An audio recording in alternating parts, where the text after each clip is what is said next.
Saat itu saya menyampaikan bahwasanya dalam kurikulum Merdeka itu tidak ada hal yang baru.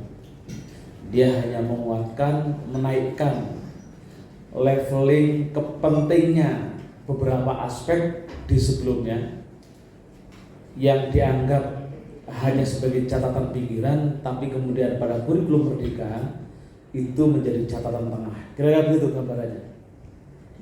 Saya mencontohkan misalkan ketika dulu ada HOTS dan pembelajaran abad 21 pada kurikulum 2013, maka di kurikulum Merdeka atau paradigma Merdeka Belajar Merdeka Mengajar, HOTS dan pembelajaran abad 21 menjadi dinaikkan urgensinya. Kalau dulu hanya menjadi pelengkap, sekarang harus include, menyertai dalam proses pembelajaran dan pendidikan. Dulu kalau di kurikulum 2004 KBK dan kurikulum KTSP, kita sudah dikenalkan dengan namanya pembelajaran berdiferensial. Tapi itu tidak menjadi perhatian banyak pihak.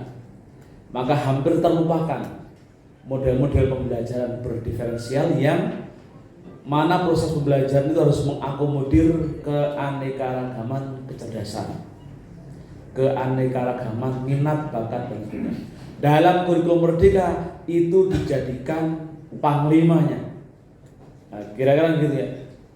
Karena pendekatan atau paradigma yang ditekankan adalah pembelajaran yang berpusat pada peserta didik, yang merujuk pada salah satu konsep pendidikan ala Kahadi. Seorang pendidik harus mengabdi pada anak. Seorang pendidik harus memiliki kecintaan terhadap anak. Seorang pendidik harus memiliki dedikasi, komitmen untuk memintarkan dan mencerdaskan peserta didik. Bagaimanapun caranya dan harus ditemukan. Maka kemudian sifatnya pendidikan menjadi sangat-sangat dinamis. Nah, hari ini kita akan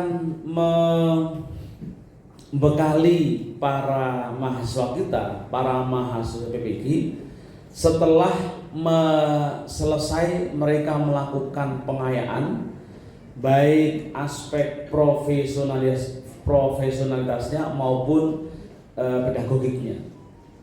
Nah, ini harus diintegrasikan antara kompetensi profesional, kompetensi pedagogik, diimplementasikan dalam sebuah fase atau etape dalam PPG yang disebut dengan lokakarya. Maka lokakarya itu harus betul-betul mencerminkan bagaimana ilmu-ilmu yang dibahas pada proses pengayaan kompetensi pedagogik dan kompetensi profesional harus clear. Guru harus bisa menerapkan. Maka nanti ketika kita membuat contoh-contoh, membuat simulasi-simulasi, mau tidak mau materi pengayaan baik pedagogik dan profesional tercermin dalam proses lokakarya. Saya ingin menggambarkan tahapan di lokakarya perangkat pembelajaran seperti apa sebelum kita masuk kepada substansi apa yang akan dibahas di dalam lokakarya ini. Jadi saya ingin mengingatkan di tahapan-tahapan lokakarya, catatan umum yang harus menjadi perhatian. Kalau di sebelumnya kadang kita tidak mewajibkan sinkronus. Kadang sinkronus itu hanya di bagian-bagian tertentu, apalagi di pengayaan sinkronusnya hanya di hari ketiga. Tapi kalau lokakarya itu setiap hari harus sinkronus. Sinkronus itu berarti apa namanya? Kita tatap maya, ngomong langsung meskipun dengan menggunakan perangkat online. Maka kemudian konsekuensinya ketika sinkronus, karena barangkali dosen yang mengajar ini banyak dan akan dilakukan setiap hari dan akan masif karena bareng pada jam yang sama, maka FITK harus menyediakan akun Zoom secara mandiri. Jangan pakai akun gratisan, malu-maluin. Udah dikasih kuota lumayan kok masih akun gratisan. Jadi beli akun sebanyak dosen yang mengampu itu. Murah. Sehingga pertemuannya jangan sampai setiap kali 40 menit mati. Kan gitu ya? Mas, ingetin. Kapolri mana Kapolri? Wah, nggak ada. Siap. Jadi harus beli akun Zoom, sehingga kemudian kita memungkinkan online pada jam yang sama, berbarengan, tidak giliran. Kalau pakai gratisan kan giliran, paling fakultas punya 2, giliran, wah kapan selesainya? Nah, kita juga punya semangat. Pandemi itu memberikan hikmah besar kepada kita. Kita itu kalau disebut mengalami loncatan betulan. Bayangkan dosen yang biasanya tidak familiar terhadap teknologi informasi, mau tidak mau harus tahu cara mengoperasikan Zoom. Emang mau ngerjain anaknya terus? Anaknya kan juga nggak mau dikerjain kan? Dan kita harus meningkatkan, jangan jalan mundur. Kalau dulu online kok kemudian luring, itu mundur. Mundur itu. Alasannya kalau luring kalau daring tidak efektif. Salah, orang tarbiyah itu nggak boleh mengatakan kata-kata itu. Kalau daring tidak efektif, nggak boleh. Kalau misalkan ada ketidakefektifan dalam proses pembelajaran, harus dicari mengapa tidak efektif.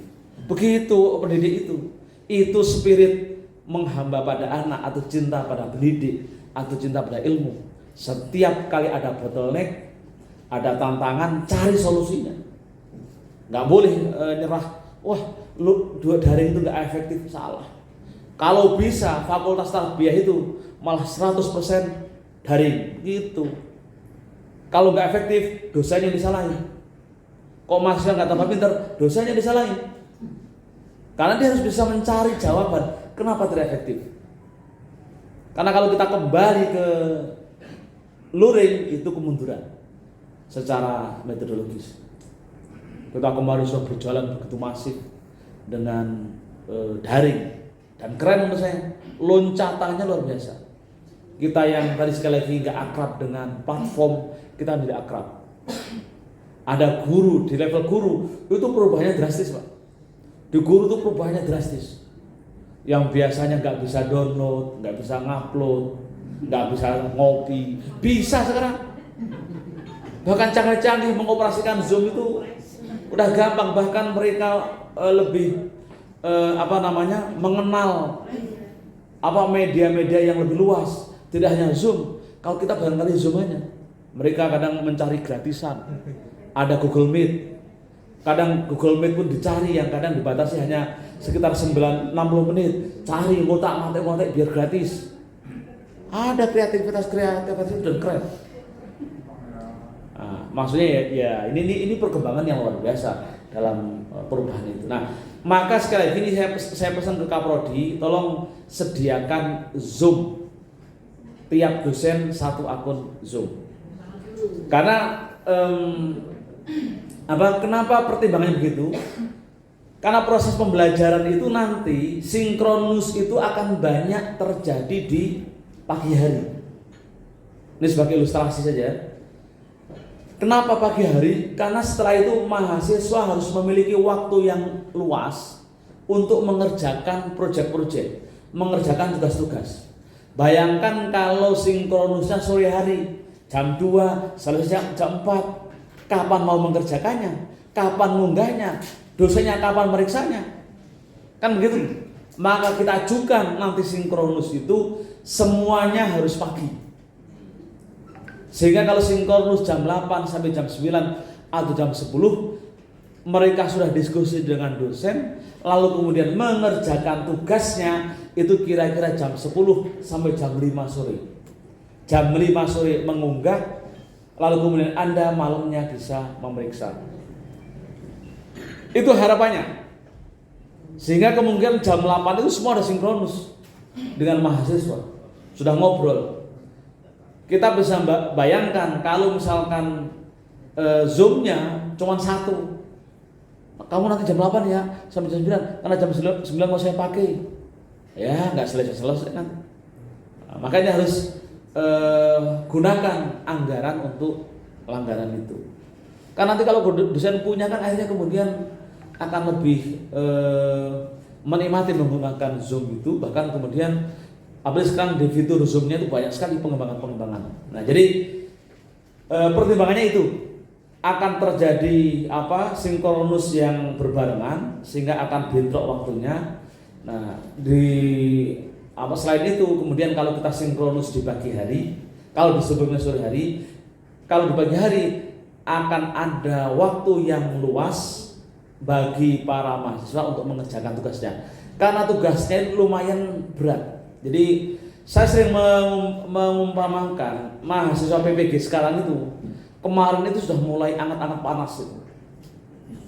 Lokakarnya lebih panas itu. Jadi kalau kuat menahan panasnya ya lulus. Kalau nggak kuat ya masuk rumah sakit jiwa. Gila. Nah, kalau nggak kuat. Tapi saya yakin mahasiswa kuat, mereka sudah tahan banting, biasa menghadapi hal yang seperti itu. Nah, jadi yang ketiga yang nanti kemudian menjadi keputusan prodi atau keputusan fakultas adalah dalam mendistribusikan modul atau KB. Apakah berbasis KB atau berbasis paket? Paket itu misalkan asesmen ada sampai 3 modul 1 orang misalkan, atau per KB, ini harus nanti diselesaikan. Kami berikan kebebasan, mau berbasis modul silahkan, mau berbasis paket kesamaan isu atau kemiripan isu atau kedekatan pokok bahasan ya silahkan. Itulah hakikatnya kurikulum merdeka. Nah, ini gambarannya di Lokakarya. Apa yang akan kita lakukan? Jadi gambarannya setiap di Lokakarya itu ada 20 hari.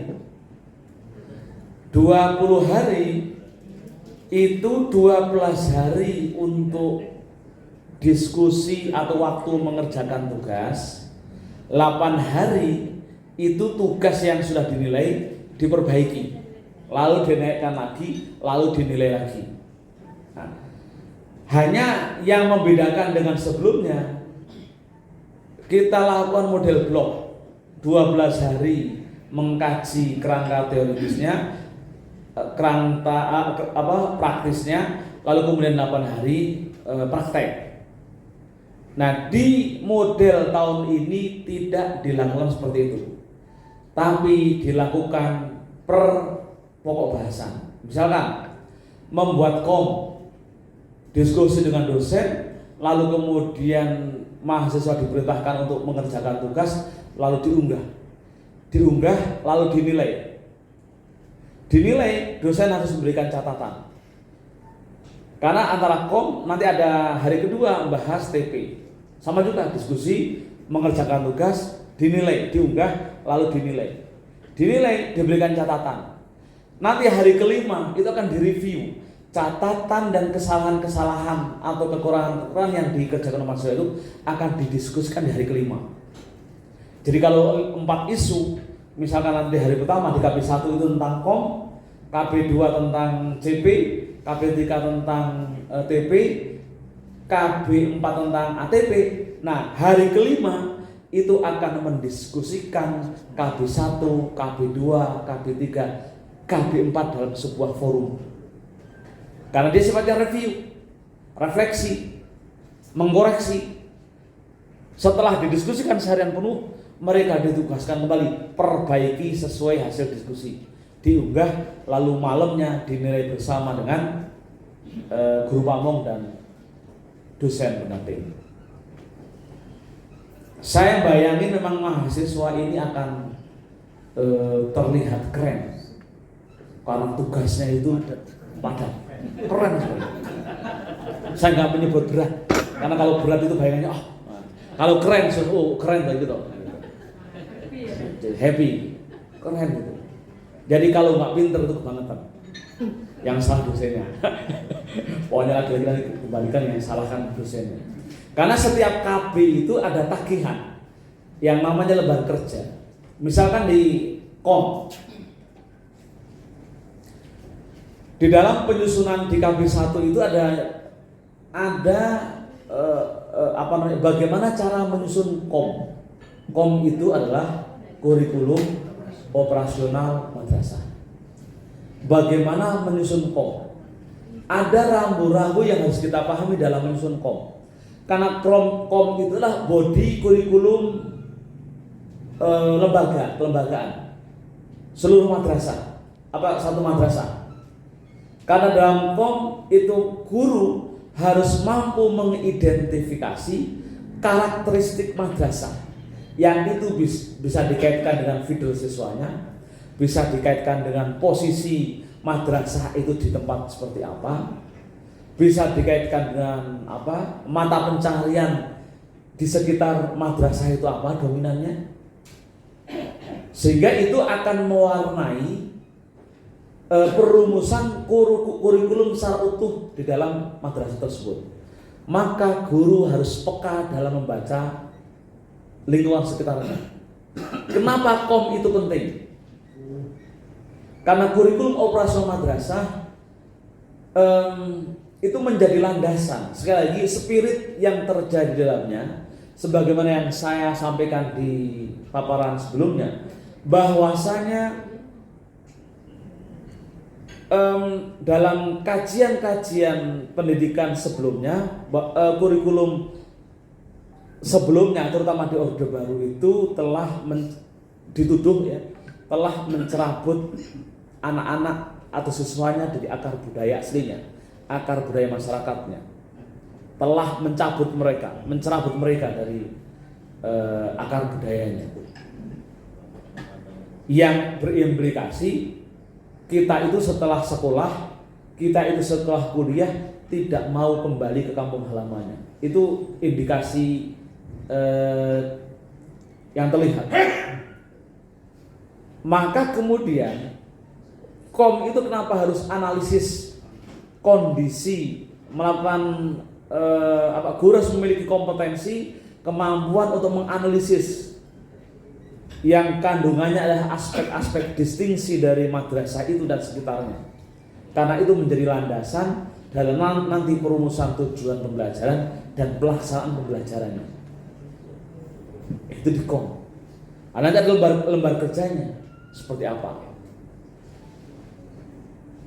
Selain itu, mahasiswa sebagai seorang guru yang sudah mereka berprofesi sebagai guru, mengajar pada madrasah yang memiliki visi misi, maka guru harus paham visi misi kelembagaannya.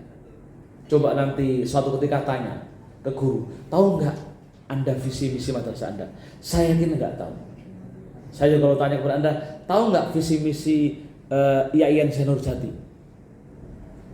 Apa visinya? Sama, kan sama ini kasusnya kan sama. Banyak kita sendiri nggak tahu visi misi, paling tahunya hanya menjadi perguruan tinggi unggul, udah itu ya unggul, nggak jelas unggulnya itu seperti apa. Pokoknya unggul, terkemuka di dunia dan akhirat pokoknya. Kan gitu aja hafalnya di situ aja biasanya. Tapi jabarannya ke visi nyaris tidak paham.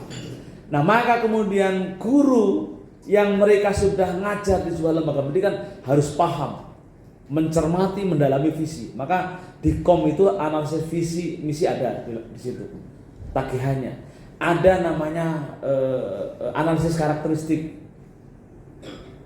harus sampai ke sana karena itu nanti akan mewarnai di tahap-tahap selanjutnya. Nah setelah KOM itu akan mencermati atau melakukan analisis terhadap capaian pembelajaran. CP itu sebenarnya sudah given, di Lauhil Mahfudnya sudah tertulis. Jadi ayat-ayatnya sudah tertulis, nggak bisa dirubah. CP itu ada di Perban BSKP dan juga ada di KMA atau SK Dirjen. Sebenarnya tinggal mindahin, tapi kalau tinggal mindahin itu tidak mencerdaskan. Maka di dalam CP yang dilakukan adalah mencoba memahami CP per fase. CP per fase berbasis elemen. Elemen itu ruang lingkup mapel. Misalkan Kalau di rumun PAI ya ada Quran hadis. CP Quran hadis disesuaikan dengan fase. Fase A misalkan. Yang itu nanti kita cermati. Ketika berbasis elemen Quran hadis, CP untuk fase A itu apa? Dicermati, dibaca, ditelah. Lalu mahasiswa disuruh ditugaskan untuk meramu dengan bahasa sendiri, menjelaskan kira-kira dalam CP fase A Quran hadis itu apa. Menggabungkan antara CP yang sudah given tadi, lalu kemudian dikaitkan dengan mata pelajaran atau elemen. Itu nanti di analisis CP. Jadi tidak cukup kalau kita hanya memindahkan. Ini antisipasi. Di LK2 itu kemungkinan mahasiswa akan copas dari deskripsi yang ada. Copas, tempel, copas. Padahal yang kita inginkan sekali lagi keterampilan memparaphrase.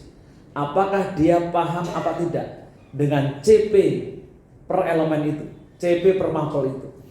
Fikih misalkan untuk fase A itu apa? Targetnya apa? Untuk kelas 1, kelas 2 itu untuk ilmu tajwid itu apa? Jangan-jangan ilmu tajwidnya sudah mat, lazim, mutsaqal qalbi. Baca aja belum bisa kok, langsung mat, lazim, mutsaqal qalbi. Kan itu namanya mungkin rumusannya nggak cocok. Nah, setelah dianalisis CP itu nanti di situ akan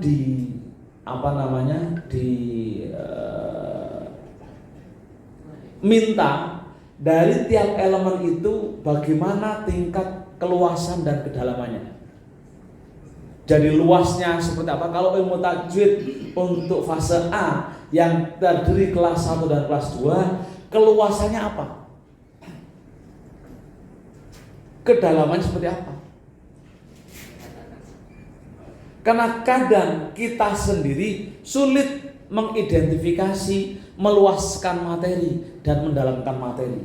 Kita sendiri kadang masih problem.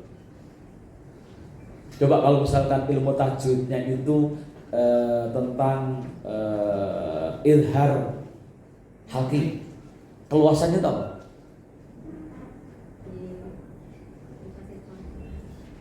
Keluasannya analisis dari setiap ayat. Kalau ilhar halki ya masih bacaan dulu, masih hukum dan dan tamyiz, hurufnya apa, kan gitu. Kedalamannya apa? Ini perlu skill yang harus kita miliki. Bagaimana meluaskan dan mendalamkan. Setelah ada jabaran keluasan dan mendalamkan nanti di analisis itu, kita harus berani melakukan memilih. Yang dipilih itu ketika belajar sesuatu luas atau dalam. Kan gitu ya? Harus bisa milih apakah dalam atau luas. Itu nanti punya konsekuensi terhadap penguatan yang namanya pembelajaran abad 21. Pembelajaran abad 21 itu kan 4C, ya kan? Dengan indikator jelasnya angka 4C yang paling gampang. Yaitu bagaimana proses pembelajaran yang mampu menguatkan tradisi berpikir kritis dengan cara penguatan critical thinking, nalar kritis, creative thinking, nalar kreatif, komunikatif, lalu kolaboratif kerjasama. Nah, dalam implementasi di dunia pendidikan itu kalau misalkan kalau saya sih mendorong nanti di kurikulum merdeka itu pilihannya adalah mendalam, bukan meluas. Tapi kita sebagai dosen, sebagai guru pamong harus tahu ini luas loh, ini mendalam. Karena kalau mendalam, pertimbangannya kenapa mendalam? Untuk yang dalam, yang terjadi adalah penguasaan secara tuntas terhadap satu isu, yang kemudian tradisi berpikir kritisnya itu tumbuh berkembang secara baik. Saya sering mengilustrasikan gini, proses pembelajaran yang berhasil menanamkan tradisi berpikir kritis kuat nalar kreatifnya, menguatkan kompetensi komunikasinya, dan juga mudah dalam berkolaborasi, itu ibarat maling. Saya contohkan maling saya yang paling gampang. Ketika nyolong, dia punya senjata yang disebut dengan kunci T. Kunci T itu bisa dipakai untuk buka gembok, nyolong mobil, nyolong motor, kapal juga bisa. Jadi kunci T itu bisa dipakai untuk semuanya. Nah, dalam dunia pendidikan, harusnya pendidikan itu memberikan kunci T kepada peserta didik, sehingga bisa hidup di mana saja. Karena kemarin saya sampaikan, orang-orang bekerja sesuai dengan profesinya itu hanya 5%. Kan gitu ya, menurut data UNESCO. Lulusan tarbiyah secara nasional itu hampir 40.000. Berapa ribu yang berprofesi jadi guru? Tidak sampai 10.000. Tidak sampai 10.000. Yang 30.000 kemana? Kan bekerja tidak sesuai dengan profesinya. Maka fakultas tarbiyah dengan kurikulumnya harus mendesain kurikulum kunci T. Sehingga orang tarbiyah ketika dia lulus dari fakultas tarbiyah, ketika masuk menjadi politisi yang handal, karena cepat menyesuaikan.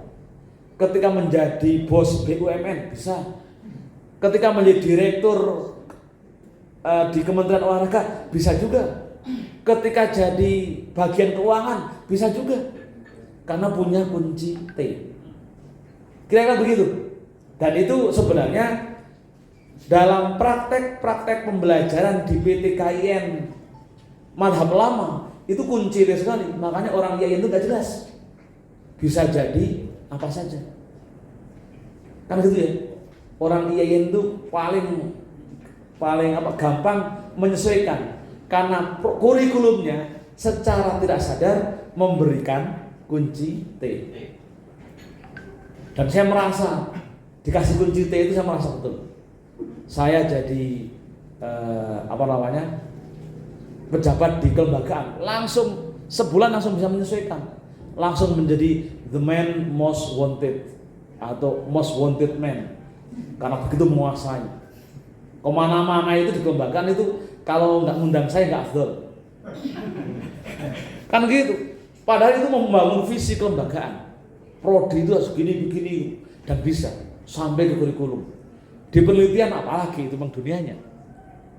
Saya kemarin ketemu sama dosen swasta. Ketemu dia di Jawa Timur. Saya senang aja karena merasa dipuji ya. Wah, kami ini kangen dengan Bapak. Ketika ngisi itu provokasinya keren. Memprovokasinya itu katanya. Jadi ketika di penelitian itu saya biasa tanda kutip nekan dosen, tapi produk tekannya itu mereka kemudian memberontak dan terprovokasi. Katanya ini kalau yang lainnya itu belum ada yang sebut Bapak. Pejabat datang itu normatif, ngapalin pasal, kebijakan dan terusnya. Tapi kalau Bapak bisa memprovokasi kami, itu membanggakan saya. Jadi wah, berarti saya cocok jadi provokator. Kunci T itu, kunci T provokator. Lalu DPAI langsung menyesuaikan hanya 2 bulan, bisa menyesuaikan dan menjadi orang yang paling saya merasa paling dicari terkait dengan DPAI. Sekarang di GTK terulang lagi. Hampir semua LPTK, sekian pejabat di GTK yang paling sering berkunjung di LPTK nangani PBG saya, direktur aja kalah. Kan begitu. Kunci T. Saya orang syariah, tapi kalau berbicara tentang pendidikan saya nggak mau kalah dengan orang-orang atau dokter atau lulusan ilmu pendidikan. Itu kunci T. Nah, kira-kira begitu. Orang-orang kurikulum tarbiyah harus mampu mendesain kurikulum yang nanti memberikan pada peserta didik kunci T. Salah satu model pembelajaran yang bisa memfasilitasi pemberian kunci T adalah model pembelajaran yang mendalam. Model pembelajaran yang memperkuat tradisi berpikir kritisnya. Model pembelajaran yang bisa dia bisa memilih di antara dua pilihan yang sama-sama penting. Nah, itu sudah dimulai dari dosennya, sudah dimulai dari gurunya. Ketika ada mata pelajaran yang meluas dengan mendalam, guru harus berani memilih mana yang akan diprioritaskan, yang mendalam atau yang meluas. Saya merasakan begitu. Maka kemudian mengajarkan peserta didik di kelas tidak harus semuanya disampaikan. Ini mungkin dibilang kesalahan kali ya. Ini kekurangan, bukan kesalahan. Ini kekurangan model pendidikan kita. Kita itu terlalu bernafsu menyampaikan seluruh materi diberikan ke anak.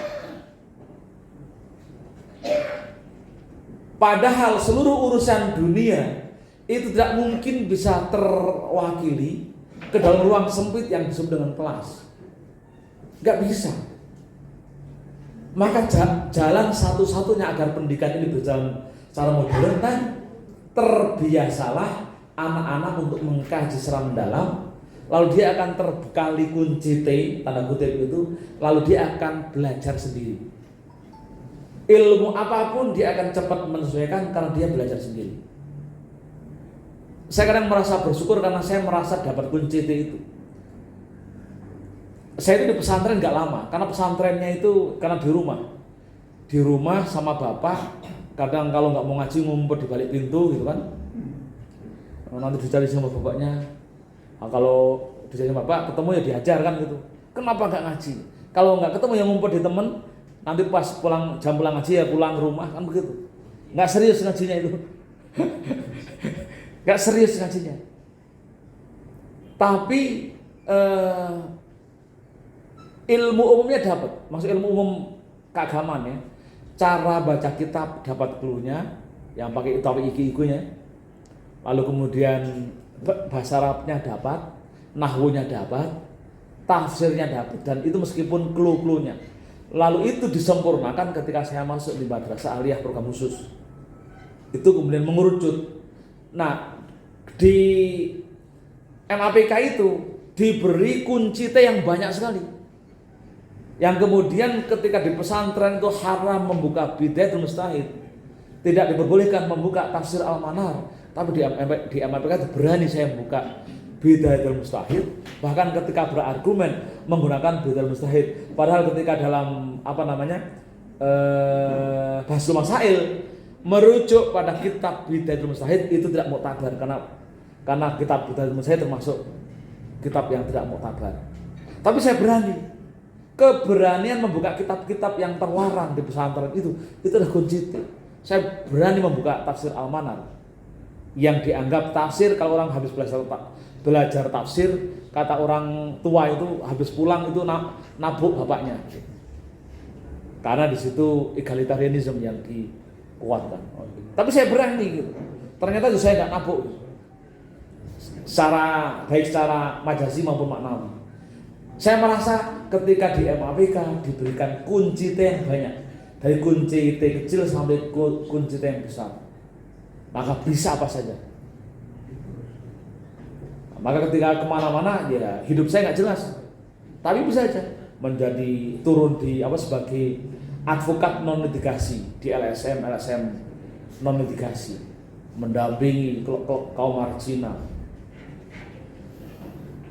Ada advokat kebijakan, mengadvokasi kebijakan dan seterusnya. Sampai kemudian ketika jadi PNS ya terbatasilah ruang-ruang kita. Tapi kunci T masih tetap kita pegang. Nah, itu nanti di capaian pembelajaran, menganalisis berdasarkan elemen, lalu kemudian memikirkan keluasan dan kedalaman. Lalu di KB 4, atau ini saya lanjutkan nanti aja. Yang jelas begini gambarannya. Gambarannya per KB, lalu setiap KB ada LK. Ada 11 KB dan ada 11 LK, lembar kerja, yang harus dikerjakan oleh mahasiswa dan dikerjakan setelah mendapatkan instruksi dan diskusi bersama para dosen. Maka kemudian pola pembelajaran yang kita terapkan begini. Jadi gambaran nanti kuliahnya begini. Sebelum nanti masuk materi. Jadi tiap hari mulai tanggal 22 itu dari pagi itu seharusnya sudah mulai diupload tugasnya, perintahnya atau kontraknya. Apa yang akan dilakukan mahasiswa selama fase tersebut. Cuman kita belum putus. Nanti di sini belum putus apakah dosen yang ditugaskan mendampingi di tahap lokakarya ini 1 KB 1 dosen atau 1 isu 1 dosen. Misalnya gini, kenapa saya sebut 1 isu? Misalnya gini, antara KB 1, 2, 3, 4 dan nanti direview hari kelima, otomatis orang yang mereview di hari kelima itu harus menguasai permasalahan bagaimana menyusun KOM, menyusun CP, menyusun TP, menyusun ATP. Maka kalau kemudian ditugaskan dosen pengampu KB 1, 2, 3, 4, dan 5 itu adalah 1 dosen, itu akan lebih mudah. Karena dia mendampingi sejak awal dari proses penyusunan KOM, penyusunan CP, penyusunan TP, dan ATP sampai mendiskusikan kembali. Kita bisa bayangkan kalau KB 1 dosennya A, KB 2 dosennya B, KB 3 dosennya C, KB 4 dosennya D. Lalu kemudian masing-masing berikan catatan. Lalu yang di hari kelima dosennya beda lagi. Kan gitu kan? Akan bingung. Mungkin perlu dosen yang hari kelima itu adalah dosen yang super power, Superman, menguasai semuanya. Dia harus sebelum pertemuan hari kelima itu harus buka dulu apa catatannya di KB 1, apa catatannya KB 2, apa catatannya KB 3, dan apa catatannya di KB 4. Karena hari kelima harus direview, harus didiskusikan, harus dikritik. Lagi-lagi ini pilihan. Karena kita juga lagi-lagi dalam kurikulum Merdeka selalu mempertimbangkan kemaslahatan. Kalau 1 sampai 5 1 dosen banyak yang berkebagian jam, otomatis berkurang kesejahteraan, kan gitu ya. Nah, ini nanti gimana caranya? Maka harus dirapatkan keputusan plotting seperti apa. Karena mempertimbangkan analisis kemaslahatan. Itu juga jadi pertimbangan. Kemaslahatan itu bisa keterkaitannya dengan kesejahteraan. Kemaslahatan itu juga bisa dikaitkan dengan tingkat ketercapaian mahasiswa dalam penguasaan kompetensi-kompetensi tersebut. Tinggal nanti ditimbang saja lebih besar mana, lebih berat mana maslahat kesejahteraan dosen dengan maslahat kepintaran dan ketuntasan mahasiswa. Kalau berat di mahasiswa ternyata lebih bagus 1 isu itu 1 dosen, ya itu ada yang dipilih. Dan itu adalah kurikulum Merdeka, pertimbangan sesuatu berdasarkan kemaslahatan. Itulah yang diajarkan dalam penyusunan KOM. Nah, jadi kita juga sudah mulai mempraktekkan di situ. Kalau sudah tahu kemaslahatannya, kok kemaslahat lebih besar, kemaslahatan kecerdasan, lalu milih kesejahteraan, itu namanya mengambil keputusan tapi salah merujuk kemaslahatannya. Meskipun merdeka, tapi itu tidak fair. Nah, sekali lagi nanti dalam per hari itu kan tahapannya perintahnya adalah selalu membaca pertama diperintahkan untuk membaca per modul, per KB kegiatan pembelajaran. Lalu setelah semua baca harus diskusi mendampingi para mahasiswa bagaimana menyusun tugas-tugasnya. Misalkan ketika mengerjakan LK-KOM, seperti apa cara mengerjakannya, seperti apa cara menganalisisnya. Itu yang saya sebut kenapa harus di pagi hari. Maka setelah itu misalkan selesai jam 10 baru mereka mengerjakan tugas. Ketika mereka mengerjakan tugas, ya kita masih melayani tanya jawab jika ada masih problem sampai jam 5. jam 5 diunggah, baru malam Anda sebagai dosen memberikan catatan dan memberikan nilai ketercapaian itu. Setiap hari begitu. Nah, itu gambarannya begitu. Jadi nanti akan kelihatan di sini. Saya mencoba membuat template untuk menggambarkan pola kerja kita seperti ini. Jadi misalkan sebelum jam 8 atau jam 8, lagi-lagi template ini bukan harga mati ya. Nanti untuk dosen bersangkutan harus merubah sesuai dengan kesepakatan. Jadi nanti yang terjadi jam 8 sampai jam 9 misalkan, pekerjaannya harus membaca KB. Misalkan di hari pertama itu membaca KB tentang memahami kurikulum operasional madrasah dan bagaimana cara menyusunnya. Nah setelah itu diskusi, bukalah, mungkin disepakati jam 9 itu sinkronus, buka Zoom. Ayo diskusi tentang bagaimana cara menyusun kom. Tentunya sebelum menyusun ya diskusi dulu, kom itu apa, elemen-elemennya apa ketika mengerjakan kom dan seterusnya. Lalu dituangkan dalam lembar kerja yang seperti ini, nanti Anda mengisi di sini, isinya kira-kira begini, kira-kira begitu. Sudah selesai, selamat mengerjakan, silahkan kerjakan. Kami kasih waktu sampai jam 16.30. Pokoknya jam 17.00 semua tugas harus sudah diunggah. Lagi-lagi kesepakatan nanti mau jam 5 atau jam 6 atau sampai jam 8. Pokoknya kami dosen akan mulai menilai jam 8. Kalau tugas Anda belum diunggah sampai jam 8, nanti resikonya tidak akan dinilai. Wah, itu kesepakatan. Per hari begitu. Ya, jadi dosen itu mendampingi diskusi sampai menilai per harinya. Ini hari pertama, kom. Hari kedua, pokok bahasanya tentang analisis capaian pembelajaran berbasis pada fase.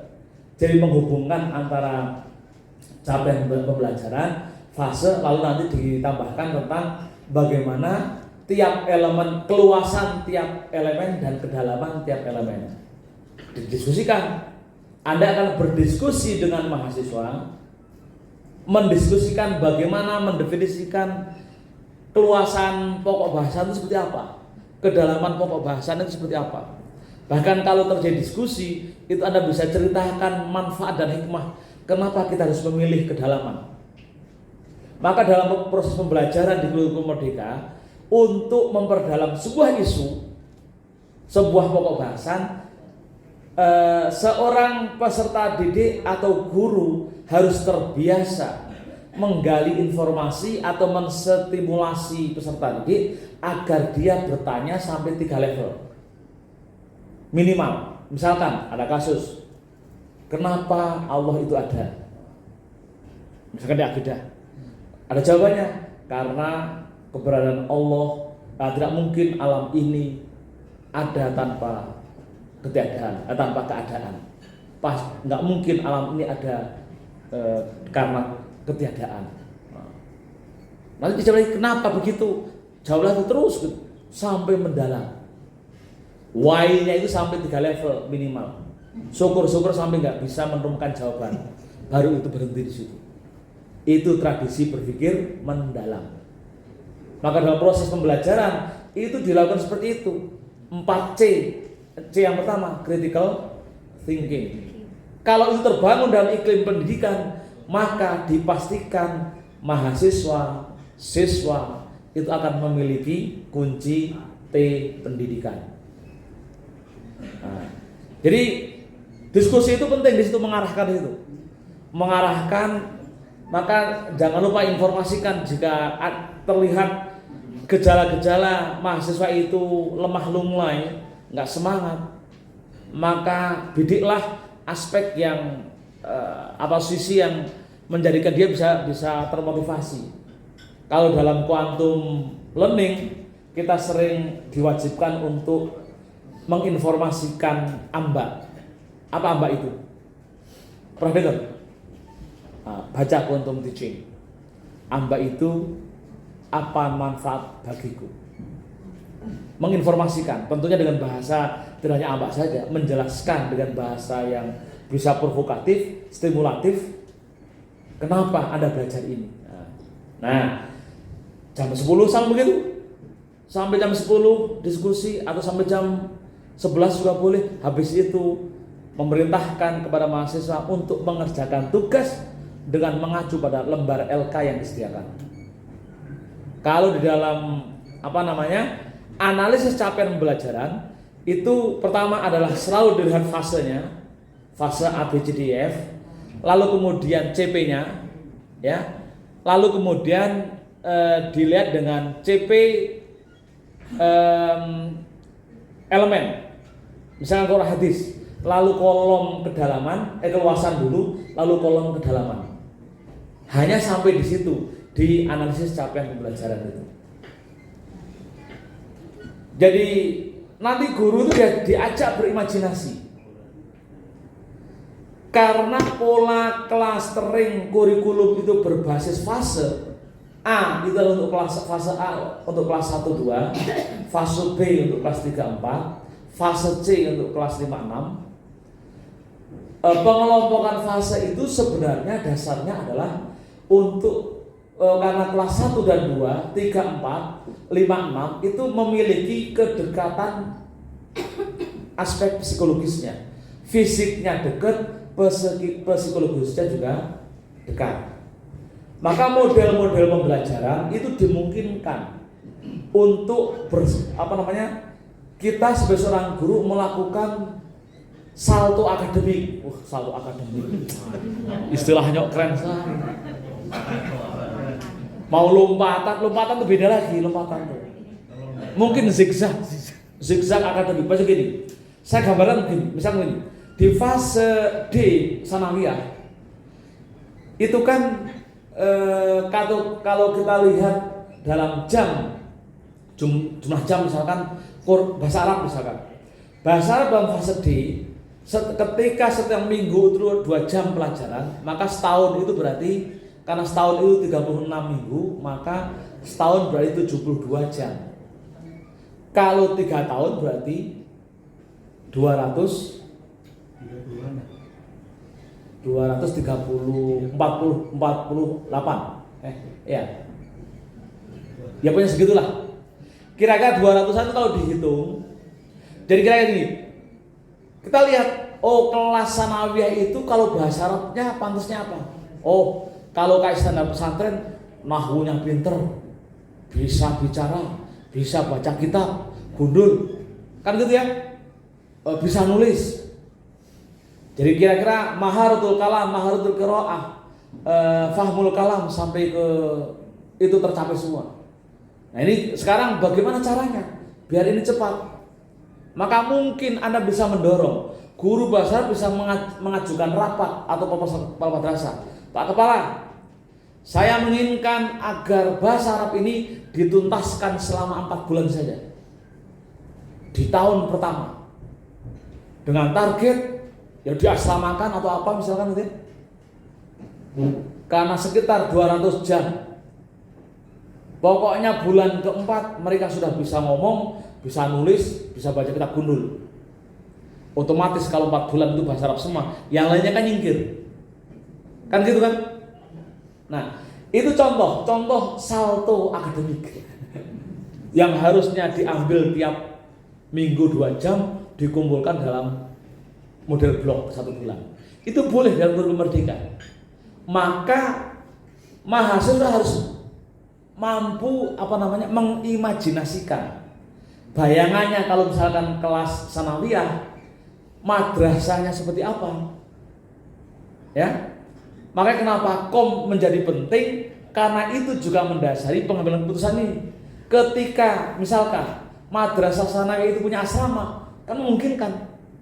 Apalagi mau mendidik orang-orang yang punya kompetensi kepesantrenan. Dibuat begitu. Lihat visinya, ternyata visinya menjadi unggul terdepan dalam ilmu agama. Wah, ini bahasa Arab. Ciri-ciri orang ngomong bahasa Arab pinter, menerjemahkan pinter, baca kitab guru pinter, ya sudah. Jadi dia ingat, kan bukanlah Pak Kepala menginginkan anak-anak memiliki kompetensi pesantrenan. Saya kira ini menjadi momentum yang sangat tepat, mengasramakan anak dengan kurikulum 3 bulan minimal, misalkan pinter bahasa Arab dari Maharul Kalam, Qiraah sampai Fahmul Kalam dan seterusnya. Begitu. Jadi kemampuan menganalisis ini menjadi penting karena selalu dikaitkan dengan CP. Nanti kemudian sampai mengerjakan tugas, sampai kemudian mengunggah di LMS. Nah,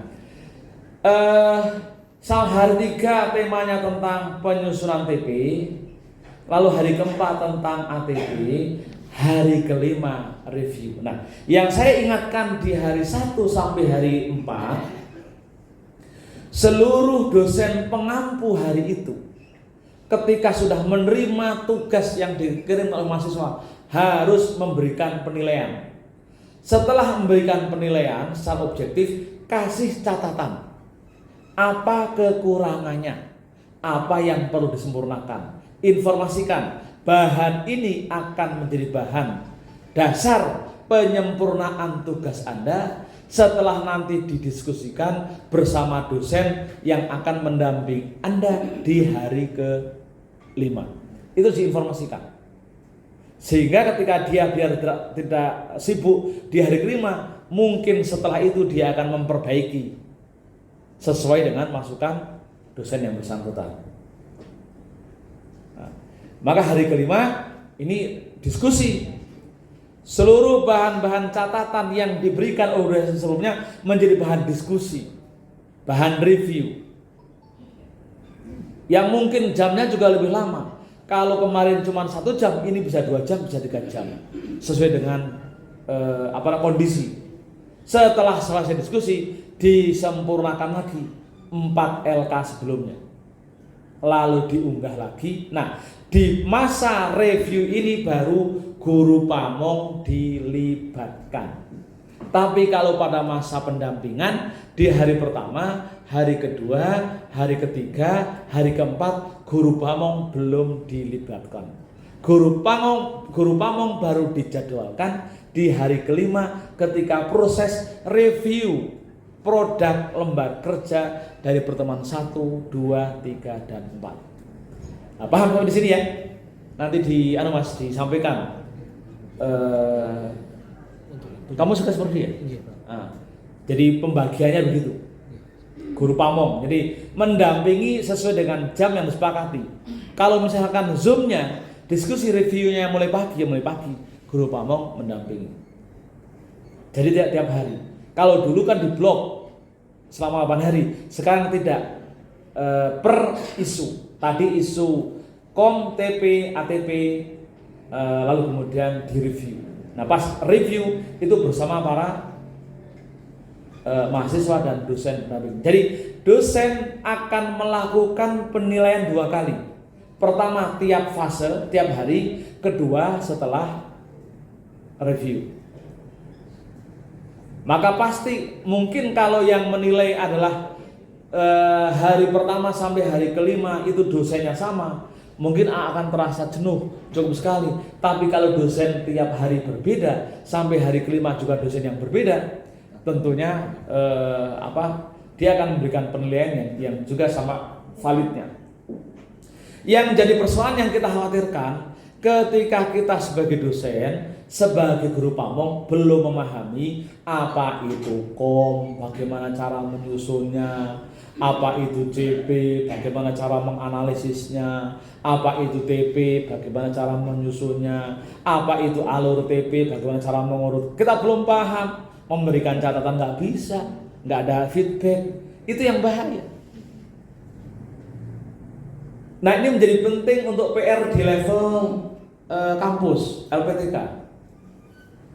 Saya kemarin hari Senin yang lalu, Selasa yang lalu keliling ke Sidoarjo, Jawa Timur. Saya mendatangi 2 MI sama 1 aliyah.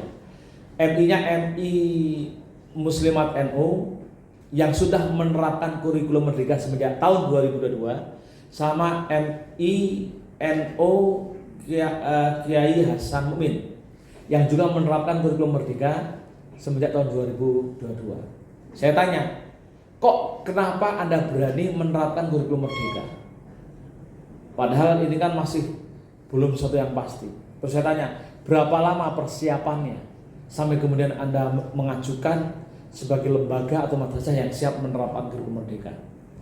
Pertanyaan yang cukup mengagetkan adalah ternyata mereka mempersiapkannya lebih dari 1 tahun untuk memahamkan para guru, semua guru yang ngajar di situ agar paham kurikulum merdeka. Jadi tahun 2022 dia menerapkan, berarti tahun 2001 dia mempelajari.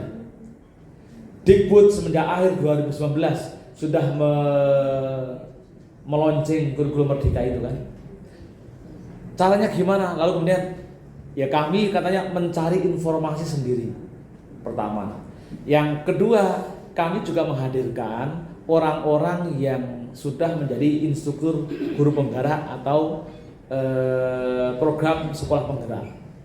Jadi mereka secara mandiri intens mengalokasikan. Saya tanya, kapan Anda mempelajari itu? Kami melalui MGMP level satuan pendidikan menjadwalkan tiap Sabtu berdiskusi tentang kurikulum merdeka.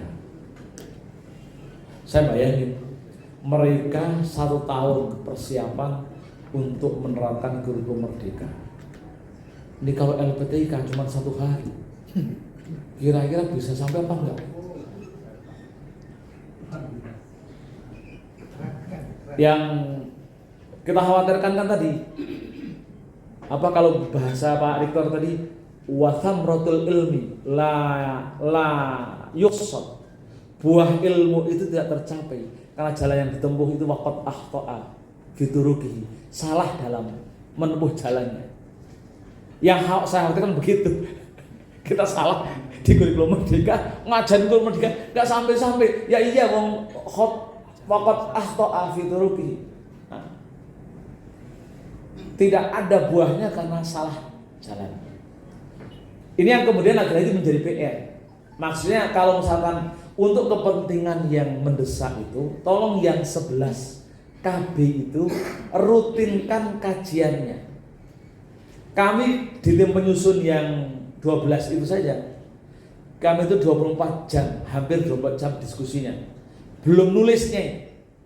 Untuk apa? Untuk menyamakan persepsi agar modulnya itu sama dan searah dan sefrekuensi. Dari mulai jam 8 malam sampai jam 12, itu pun kalau nggak ditegur sama petugas banketnya masih diskusi.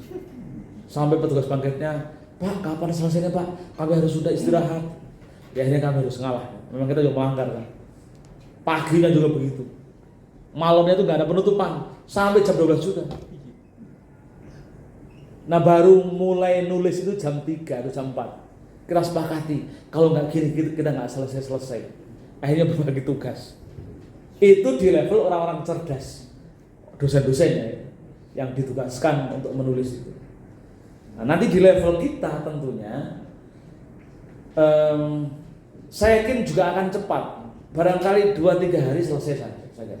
Selesailah untuk menuntaskan, membahas, memahami secara tuntas per KB itu seperti apa sampai kemudian cara mengajarkannya. Jadi ini hari kelima. Hari keenam sudah tentang bagaimana membuat media pembelajaran dan bahan ajar menggunakan teknologi sederhana. Nah, perlu dipikirkan pada saat diskusi hari kelima ketika temanya membuat bahan ajar. Yang saya khawatirkan guru-guru tidak memiliki kompetensi membuat bahan ajar, terutama dengan teknologi sederhana. Maka saya pesan betul-betul ini sebelum sampai ke hari ke-6, sebelum itu alokasikan dengan anggaran fakultas, menghadirkan orang yang menguasai bagaimana cara mengoperasikan teknologi sederhana untuk membuat bahan ajar. Apakah itu dengan video, entah itu dengan PowerPoint yang video, jadi kita ngobrol begini, lalu belakangnya ada PowerPoint gitu kan. Pokoknya dengan teknologi sederhana. Sehingga pada pas hari ini diskusinya adalah membagi tema.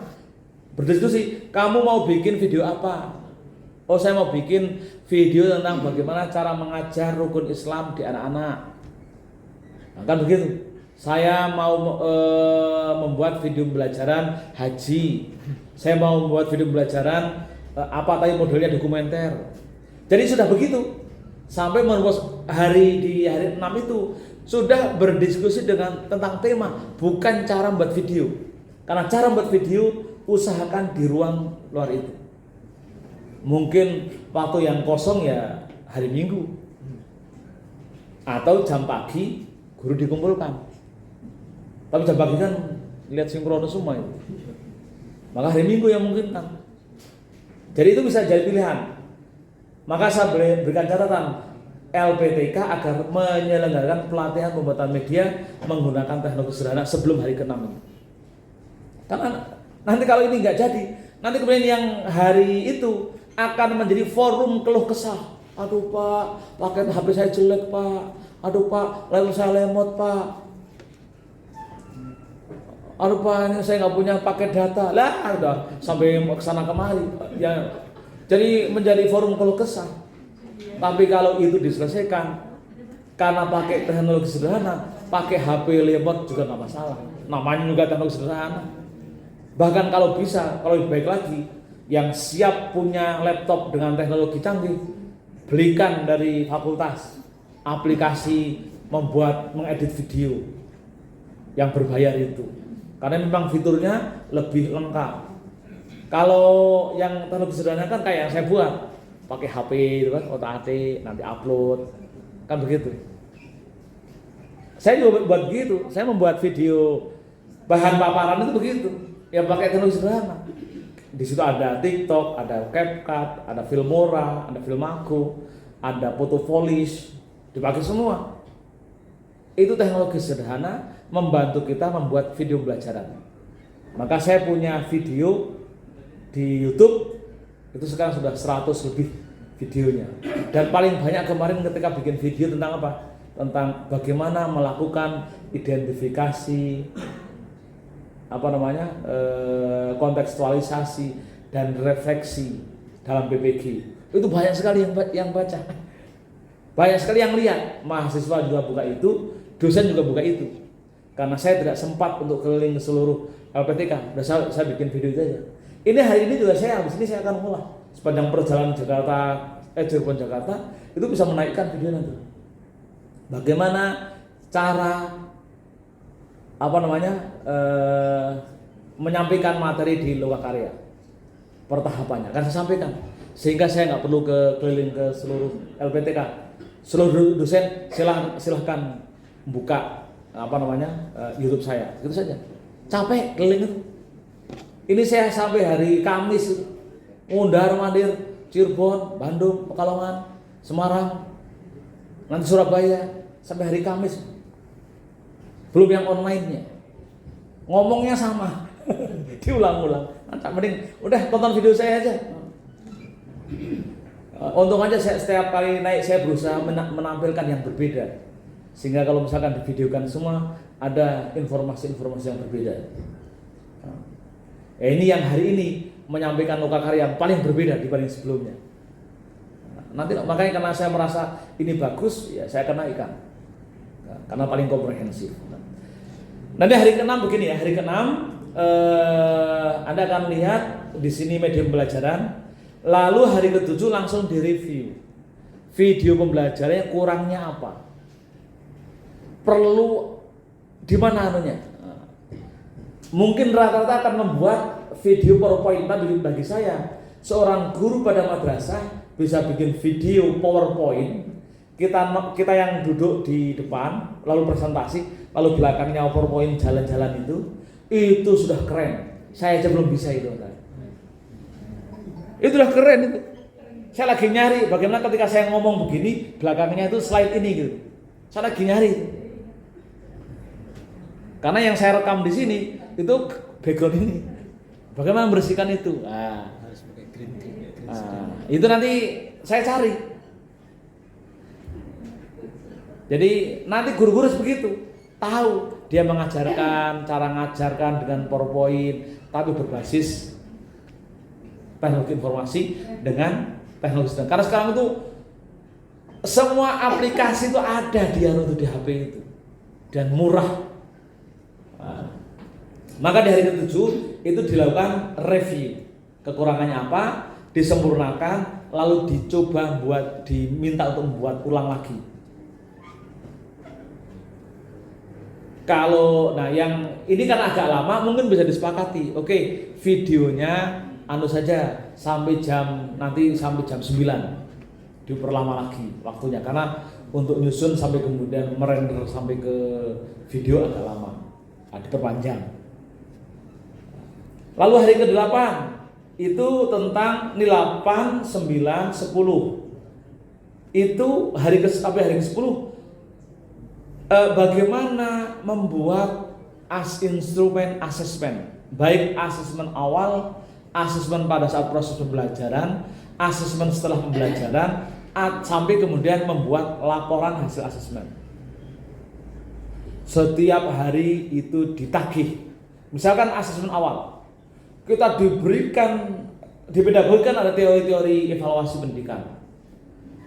Kita diberikan beberapa alternatif aspek-aspek apa yang bisa digali oleh pendidik dari peserta didik yang itu kemudian bisa mendukung proses pembelajarannya. Mungkin yang bisa digali adalah informasi tentang latar belakang kehidupan keluarganya, terutama dari aspek mata pencahariannya. Bisa petani, bisa pedagang, bisa nelayan, bisa PNS. Itu juga bisa bahan asesmen. Atau kita juga bisa evaluasi akses tentang gaya belajar. Gaya belajarnya seperti apa? Tentunya ketika untuk mengetahui gaya belajar, cari corak kecerdasannya. Nah, Anda cari. Dorong para guru untuk membaca teori MI, multiple intelligence-nya, Howard Gardner. Karena setiap kecerdasan memiliki gaya belajar yang berbeda. Itu contoh asesmen awal berdasarkan minat. Atau di asesmen berdasarkan rapot sebelumnya, berdasarkan tingkat KKTP-nya, kriteria ketercapaian tujuan pembelajaran. Yang di situ biasanya ada indikator berkembang, belum berkembang, mulai berkembang sesuai harapan, sampai berkembang sangat baik. Misalkan ya, dari BB, MB, BSH sampai BSB, misalkan begitu. Jadi semua imajinasi seorang guru itu dituntut. Dia mengimajinasikan apa ketika ngajar itu. Maka itulah kemudian diakses sejak awal. Itu yang disebut dengan asesmen awal. Ini hari ke-8. Nah, tentunya sebelum menyusun, diskusi dulu lagi-lagi pagi hari. Setelah itu baru nyusun asesmennya. Yang ini juga begitu. Menyusun instrumen asesmen tidak hanya asesmen awal, juga asesmen pada saat pembelajaran yang disebut dengan tes formatif atau tes sumatif. Caranya macam-macam, ada yang pakai rubrik, ada yang pakai skala dan seterusnya. Nanti setelah asesmen awal, asesmen formatif dan sumatif itu diolah, lalu nanti ujung-ujungnya adalah menjadi apa? Rapot siswa, rapot hasil belajar dan seterusnya. Nah, nanti ada bahasan di membuat laporan hasil asesmen. Nah, hari ke-8, 9, 10 hasilnya, sekali lagi, setelah Anda sebagai dosen pada modul tersebut memberikan catatan, semua catatan itu akan diskusikan kembali di hari ke-11. Review lagi, kenapa begini. Nah, sekali lagi, maka dosen atau Anda sebagai dosen pada loka karya ini memang betul-betul harus bergelar MSI, menguasai semua ilmu.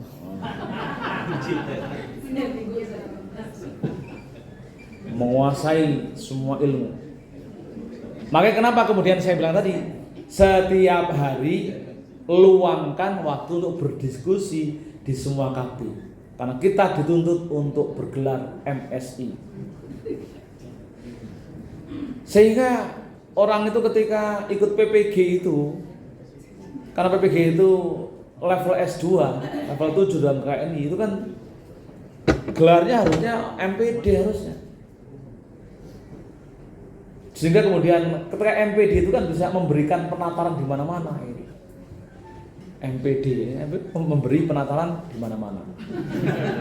Bukan MSC, Master of Short Course.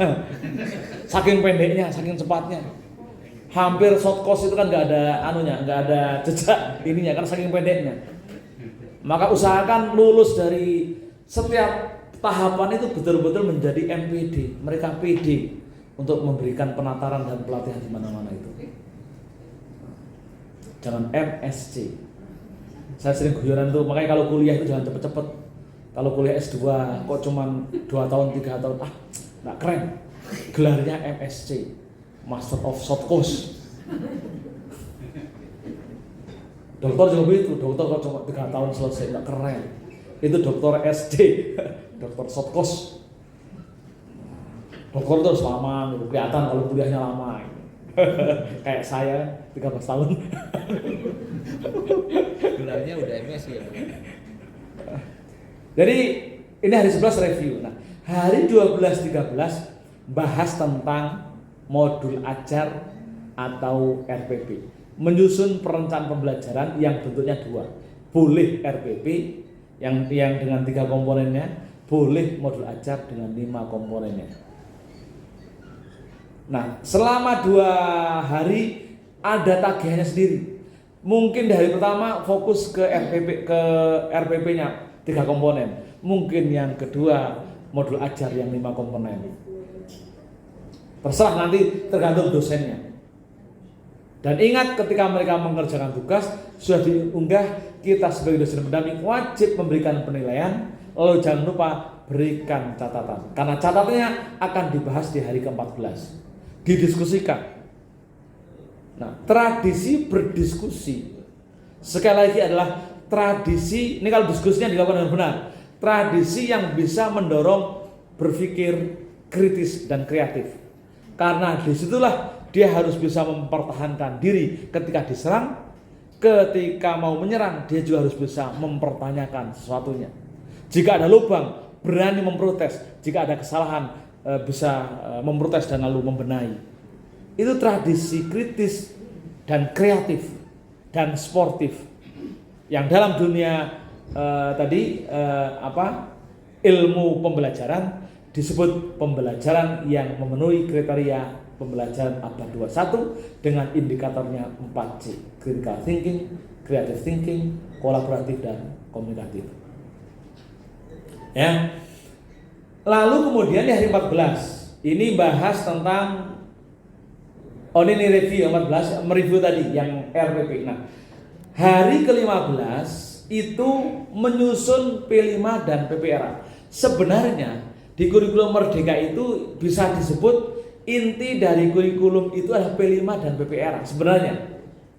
Karena dia merupakan akumulasi mengimplementasikan ilmu-ilmu yang dipelajari dengan pendekatan yang hot atau corak pembelajaran abad 21. Ya. Karena di situ ada tradisi berpikir kritis, kreatif, ada kerjasama, ada menguatkan kompetensi komunikasi. P5 itu PPRA. Maka model pembelajaran, bayangkan guru harus mendampingi murid membuat proyek. Proyeknya itu berkaitan dengan mata pelajarannya. Ini seringnya dari keteledorannya, guru sulit mendampingi murid untuk membuat proyek yang terkait dengan mata pelajarannya. Padahal P5 Selain tujuan utamanya adalah menguatkan karakter Pancasilanya, keimanan ketuhanan yang Maha Esa, kebangsaan berkebinekaan yang global, disiplin, gotong royong, inovatif, apalagi satu lagi, mandiri. Ini P5-nya, PPR-nya, toleransi, anti kekerasan, cinta kebangsaan, cinta alam, dan seterusnya. P5 tujuannya menguatkan karakter itu.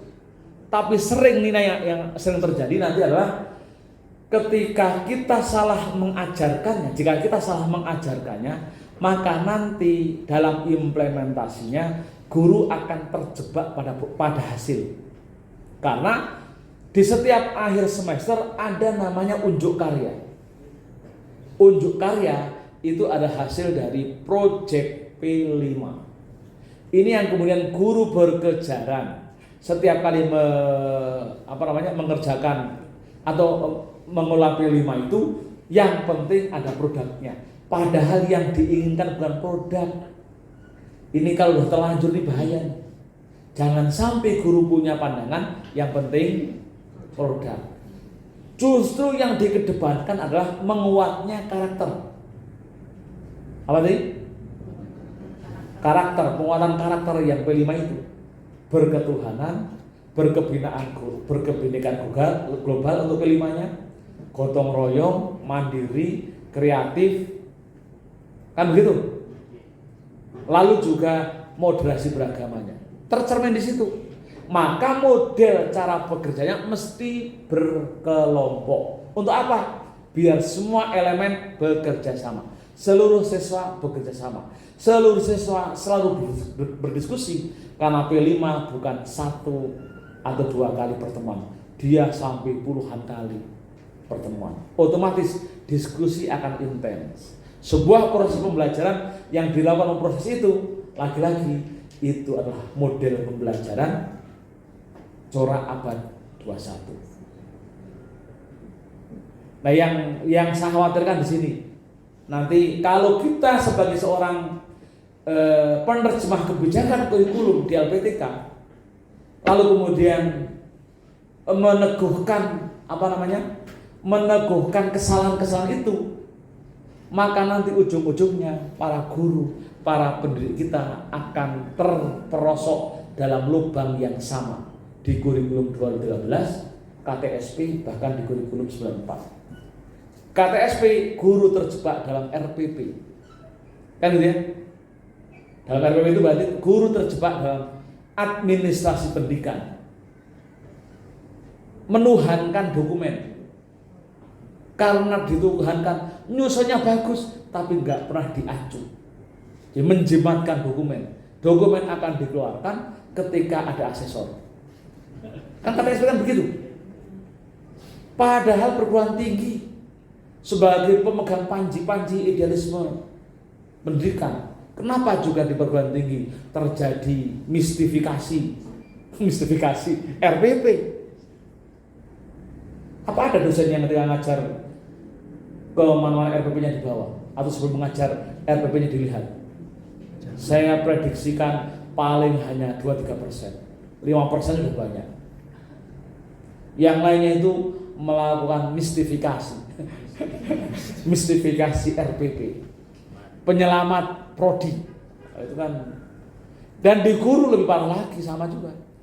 Kurikulum disusun menghabiskan anggaran puluhan juta bahkan ratusan juta, tapi ketika jadi hanya menjadi dokumen suci yang dikeluarkan ketika ada asesor atau pengawas.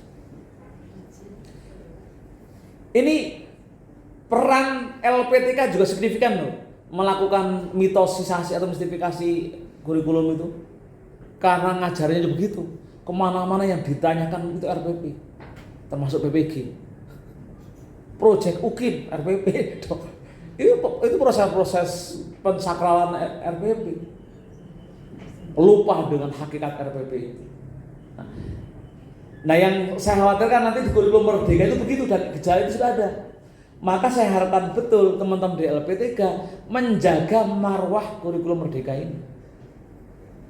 Karena kalau ketika kurikulum sekarang itu guru-guru kalau misalkan Anda sesekali lah ngabdi ke madrasah, mesti ketika ditanya itu, Pak, gimana dampingi kami? Misalnya Anda tanya, apa kebutuhan Anda? Itu mesti bertanya, Pak, dukung dampingi kami membuat kurikulum merdeka.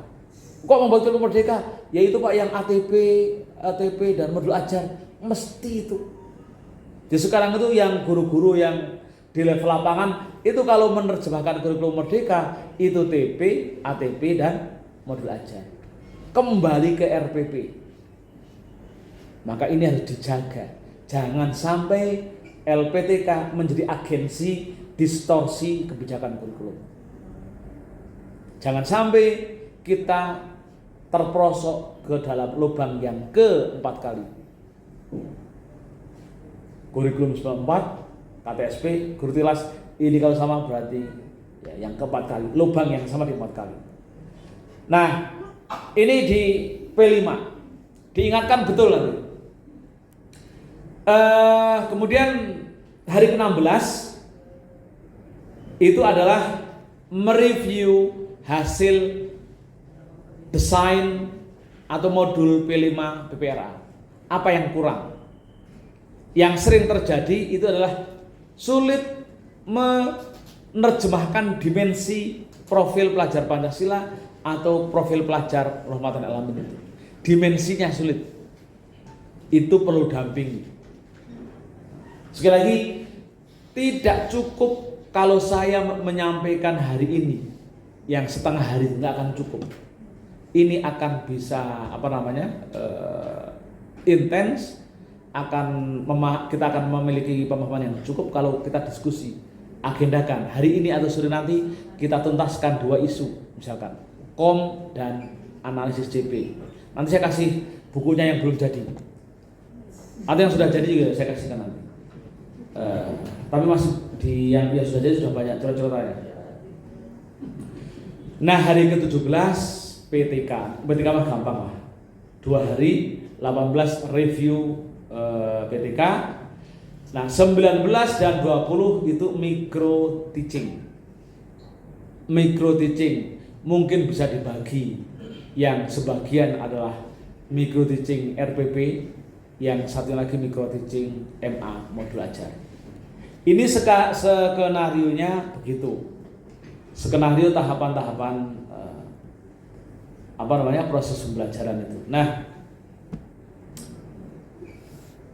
mungkin sampai di sini deh, karena saya lebih 1 jam, takut pada panas semua.